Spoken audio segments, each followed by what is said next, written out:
জাতীয় সংসদের স্পিকার শিরীন শারমিন চৌধুরী পদত্যাগ করেছে। আজ সোমবার রাষ্ট্রপতি মোহাম্মদ শাহাবুদ্দিনের কাছে তিনি পদত্যাগপত্র জমা দিয়েছেন বলে বঙ্গভবন সূত্র নিশ্চিত করেছে। ছাত্র জনতার অভ্যুত্থানের মুখে গত 5 আগস্ট শেখ হাসিনা প্রধানমন্ত্রীর পদ থেকে পদত্যাগ করে দেশ ছাড়েন। এরপর রাষ্ট্রপতি সংসদ ভেঙে দেন। 8 আগস্ট অন্তর্বর্তী সরকার শপথ নেয়। শেখ হাসিনা সরকারের পতনের 27 দিনের মাথায় পদত্যাগ করলেন স্পিকার শিরীন শারমিন চৌধুরী। 2008 সালের নির্বাচনে আওয়ামী লীগ ক্ষমতায় আসার পর স্পিকার নির্বাচিত হন আব্দুল হামিদ। তাকে রাষ্ট্রপতি নির্বাচিত করা হলে 2013 সালের 30 এপ্রিল স্পিকার নির্বাচিত হন শিরীন শারমিন। এরপর থেকে টানা তিনি এ দায়িত্বে ছিলেন।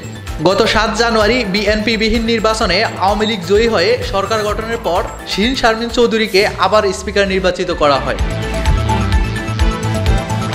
Mohammad Rashed, sky channel.